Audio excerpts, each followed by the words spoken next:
And I mentioned this morning that, a core part of the SUMP process is having a good set of understanding about the different mobility patterns, the different issues, the different problems. And there's lots of different ways to sort of get that information. And it's important to think holistically about how you obtain the data that really supports your plan. So a little bit about the data gathering and information. And then Kevin will give a bit of an overview about the modeling process, because transport models are a part of a SUMP in most cases, and they are a tool to help sort of assess the current and future problems in a city. So hopefully I'll give you some food for thought and before we go into the next task. So you got the...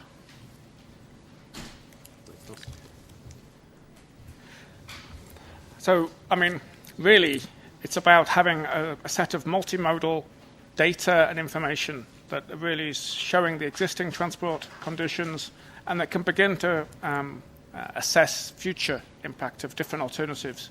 So we're looking at walking, cycling, transit, public transport, all the different modes presented separately. And because the SUMP is trying to engage with different stakeholders, it's important not to think of it as being overly technical, but about how to simplify the data sets and how to get the message across about what's happening out there on the street and within a city area. So it's about presenting information in easy-to-follow maps, graphical presentation, etc. And I've got a couple of examples about how you might want to think about that. In terms of the data that's available out there, it's quite a wide range. So, in terms of the transport system, you've got the street network. So you've got the road networks, you've got the footways, the cycleways, what's happening, in terms of those infrastructure networks and layouts. You've got a lot of streets, you've got a lot of parking activity off-street, on-street, and you've also got a lot of access to potential data in terms of accidents, casualties, information, how you might want to analyze that over time, and in terms of the spatial distribution of accidents. In public transport, which is a key data requirement for a SUMP, you've obviously got bus corridors, bus routes, rapid transit routes, looking at the frequencies of service, looking at the occupancies of service, how well used the systems are, and also accessibility to key destinations, so to retail, to shopping, to employment, and to health and education, looking at how the transport system really links with land use planning. Now, it's not just about transport system data. You also will have access to land use data. And it's really important to share that spatial information about the population demographics, the density of population, how how many people live in certain parts of a city or urban area, and what might change in the future population density, how it might change in the future according to different development patterns.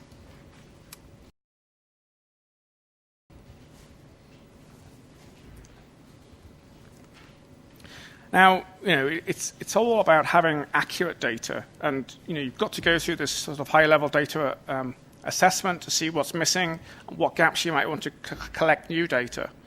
And the one transport mode that is often forgotten is the non-motorized transport, so the walking and cycling. Everybody gets information about car trips or public transport trips, but walking and cycling is often understated within urban mobility plans. So it's very important to have at least some quantified data about walking and cycling activity and how you might want to influence that in the future. And because it's not involved too much, it often means you can't necessarily predict or understand the future potential of non-motorized transport and what role it can play in future urban mobility scenarios. So there's four main questions that we should generally ask ourselves, and they're very high level, but they're very important. And it will all help understand how to develop a city or town transport model. So we want to understand how often people travel, what the destinations are that they use, and what modes of transport. Of course, modal split is important, and which routes do people take. Now, these seem very basic questions, but if you can answer this on a sort of a citywide or town-wide basis, you can get a real good picture about what's happening out there on the network. And you can also use this data to inform the development of a transport model.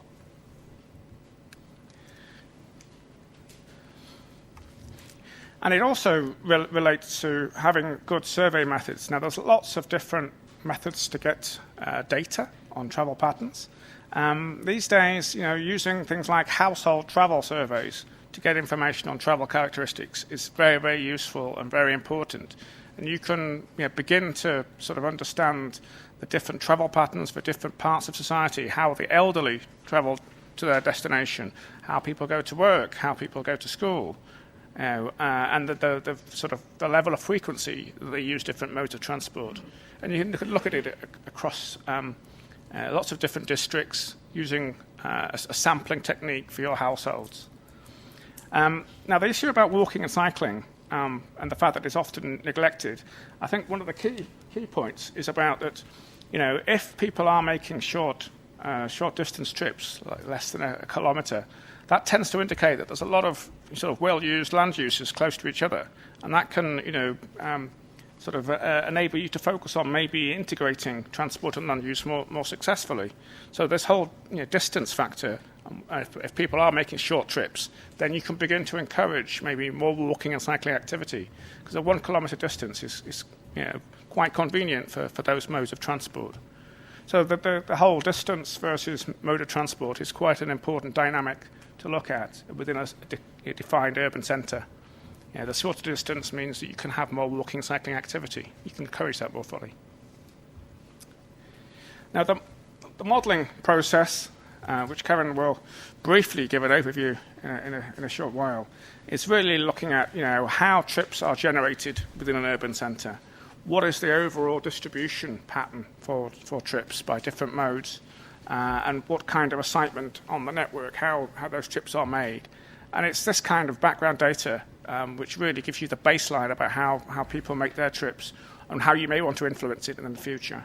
So all of this data you're collecting at the start of a SUMP can be used to look at context, the contextual travel in an urban area, but more importantly, it will help you to build your analysis tool and use the transport model that you can test and evaluate different situations in the future. Now, there's a whole range of different data sets out there. I'm not going through in huge detail, but of course you could have surveys of origins and destinations, using household surveys or looking at roadside interviews about how people make their trips. You can look at journey time surveys by car, by public transport, how long it takes for people to make their journeys on a corridor basis, looking at traffic counts, specific locations around a city, looking at public transport counts, looking at public transport occupancy, looking at car park counts, looking at how many people use the car parks, for how long, and the level of frequency of turnover, how well used those car parks are. Huge amount of different data sets that are available out there, and they all provide a good picture of how people's mobility patterns are in an urban centre. Just a quick example of public transport data. We were involved in a project in a town in the Czech Republic called Česká Budějovice, and they wanted to develop an integrated transport plan. As part of this process, there was a comprehensive collection of data on public transport usage, on particular routes and corridors. And the intention was to try and maybe think of an innovative way to analyse the data and show the data, which could maybe engage with the public and with stakeholders. So it's a bit bright and it's not good definition, but the graph there on the vertical axis shows the destinations along a particular bus route, and on the horizontal axis shows the timing of the services, and the different shading is showing the level of use of the service, A, along the route, and B, in a time. And you can begin to see where the services are well used and where the services are not well used, and it gives a bit of a feel for how successful those routes are at attracting passengers. Okay, it looks a little bit strange maybe, but it's trying to show a different way to present the data that might capture the imagination of, let's say, politicians or the public, rather than just having tables of data. Graphical presentation of data is quite useful. And you can begin to compare different routes and different times of day and see how it may change over time. Similarly, you can also look at the accessibility of the network. So this is showing the catchment areas of the population in the town to the bus routes and to bus stops. And you can use this with maybe census data and begin to understand how many people have access to the public transport service. Again, it's a good way to see how well your public transport is meeting people's travel needs. Similarly, there's other kinds of surveys you can undertake. This is looking at sort of journey speeds of the trams and buses in Sofia, and by obtaining journey time information on the routes themselves, you can see how fast or how slow those services are operating and whether or not they are impacted by congestion. And you can begin to sort of identify congestion hotspots at a spatial level, across a town area. And again, it might enable you to select some individual improvements in an urban context that might alleviate these problems. Again, it's just showing another example of how you identify some slow journey speeds in an urban area. Similarly, we did some work in Gibraltar, looking at car and bus journey times on core routes in the urban area, and again looking at the speed of vehicles, and where they were slow, that's indicative of congestion, and heavy loads of vehicles. And you can begin to pinpoint some specific problem locations in these areas. We also were looking at the different districts and different areas, and you can begin to sort of show that different areas have different travel patterns. By breaking it down into different districts, you can understand that maybe, in one area there's limited public transport usage compared to car. You can begin to compare and contrast different districts. And because it is a wider urban mobility plan, you need to understand maybe the issues in certain parts of the city. Similarly, we talked earlier about the importance of technology. Just getting basic information from online transport surveys is very, very useful. And beginning to use this, you can use this kind of method to target schools and education trips. You can even get information about how people make their trips for shopping or leisure. Begin to look at different segments of society and how the modes of travel may differ. So just to try and draw some key thoughts and conclusions. I mean, data and information is critical to the success of the SUMP. And as Daniel will talk about shortly, we've got lots of different data sets for any town, and we're looking forward to your views and thoughts on this. The quality of the data you have access to does generally relate to the quality of the SUMP. The more data you have, the better information you have, and the sort of more accurate picture of what's happening out there can be made. You've got to think of all modes of transport, and I would seriously suggest, don't forget the pedestrians and cyclists. It's not about just about car traffic and public transport, but non-motorised transport needs to be thought of too. There's lots of data sets out there that you can also take advantage of, and it's not a case of just reinventing the wheel. It's about getting as much data from other partners as you possibly can. The public transport operators, the police who might have information about accident statistics or crime statistics or whatever it is, they can all help share that data with you. And it's a mix of the numbers and the qualitative aspects. Passenger feedback on how well the quality of bus routes or tram routes, mixture of both. And think about the different ways to analyse and present the data. Don't forget, all the stakeholders we mentioned earlier, they don't necessarily want all the technical information. They just want to have a really clear picture about how people make their trips. Okay, I think I've said enough about data. Kevin's going to now just give you a quick overview about transport modelling and how that can help support the SUMP. Okay, so now because I realise it's after lunch and you don't want to spend all afternoon hearing about transport models, we'll keep it brief. But really, transport models, and I don't know how much people know about them in the room or people's expertise, but really transport models and traffic models are only a representation. So they're only a mathematical representation of the real world. They're based on observation of real-life travellers, so by nature, clearly the data is historic. It's not necessarily looking forward, so we have to build the ability to look forward as well as backward within the models. But clearly they're an important tool, and they're used to predict how people will behave and how the transport network will respond both in the future.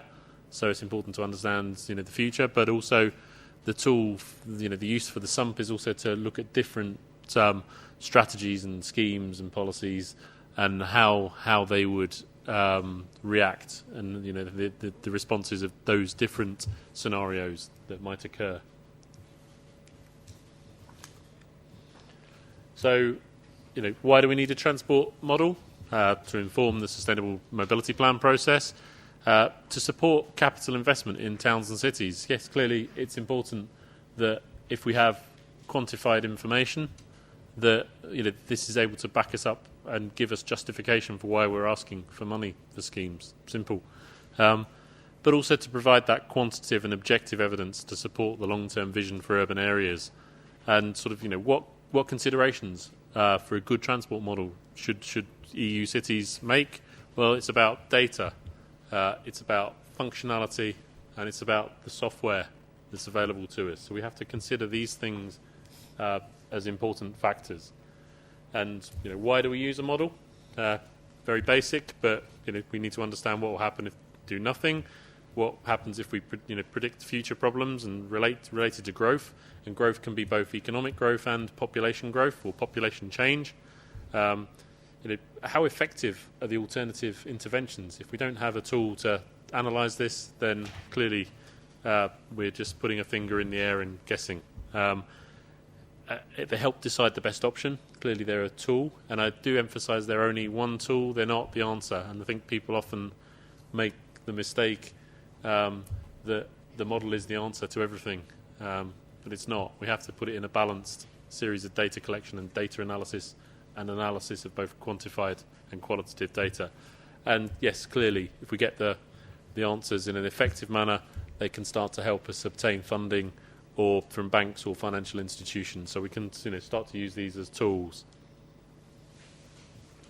And how does a model work? Well, I won't dwell on this, but clearly they're about the supply, the demand, and predicting the flows and the patronage, and they can include multimodal public transport patronage. And as you can see, so transport supply can be about roads. It can be, clearly into a model. And as I say, I don't know how much people know or understand models here, or whether it's anyone's specialism. But clearly, we can put all sorts of data that are shown on the screen there, and the same with public transport to make the model as effective as possible. Clearly, one of the balances in creating a SUMP is that kind of data and the development of a comprehensive model costs money. So we have to think about the level of detail that we need against what it will give us for the SUMP.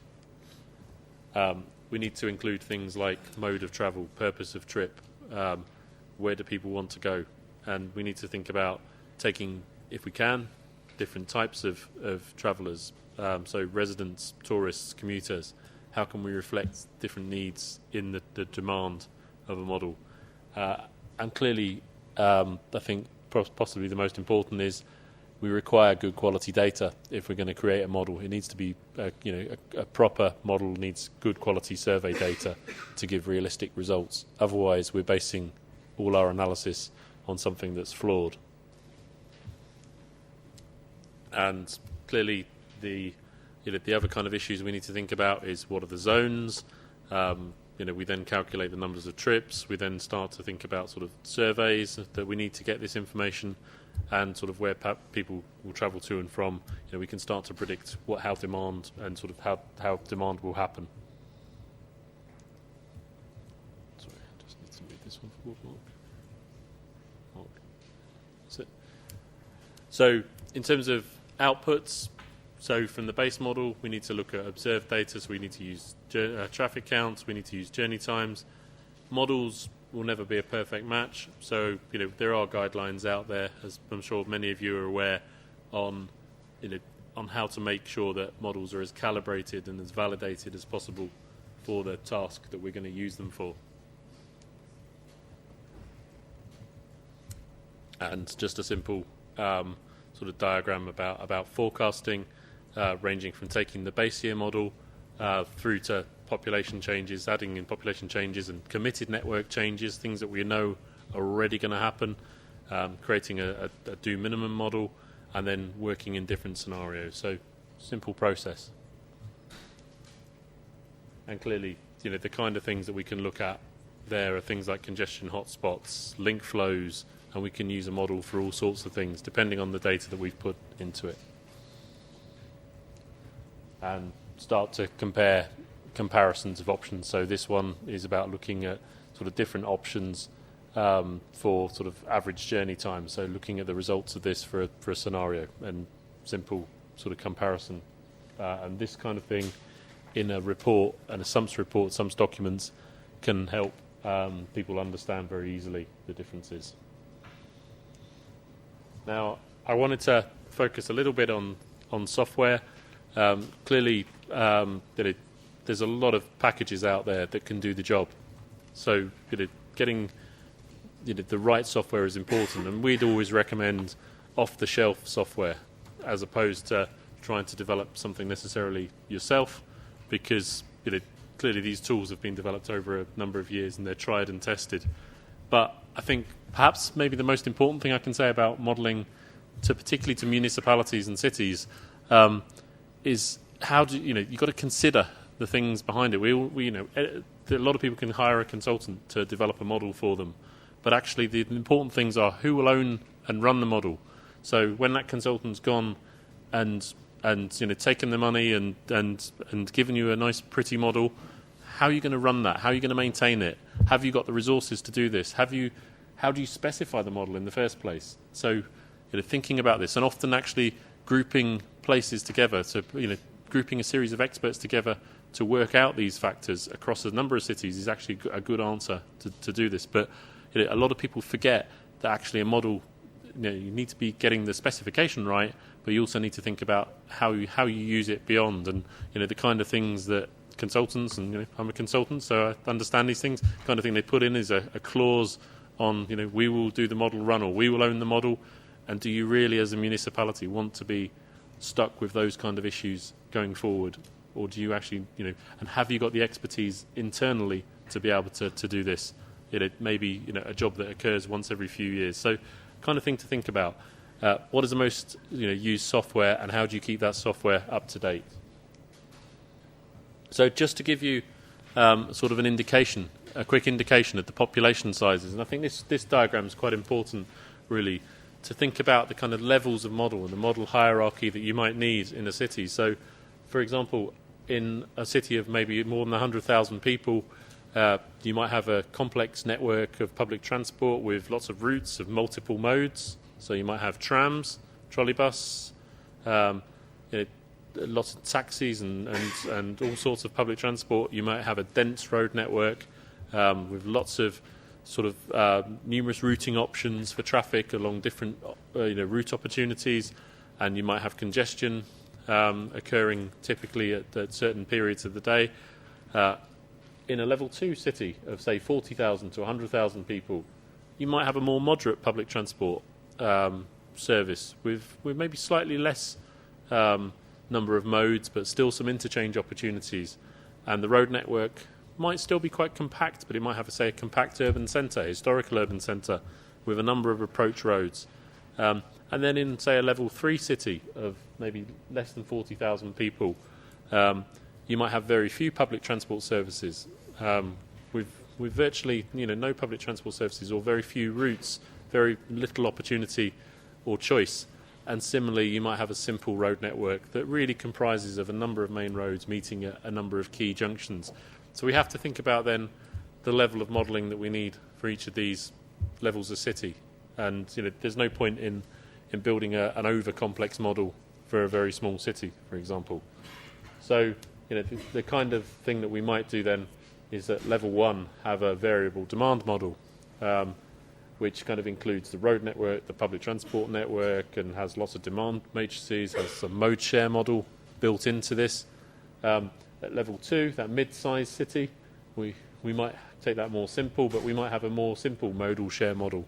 And then when we get to level 3, we might actually really just focus primarily on the private transport network, on junction models, and simple, really simple modelling. So I'm quite keen that people sort of think about this has got to be quite simple and straightforward to use. It's a very valuable tool, but modelling is not the answer to everything. So let's get the balance right in the sumps that we're developing. So I think this now leads me quite conveniently to Daniel as our data manager for Anytown to introduce the next exercise.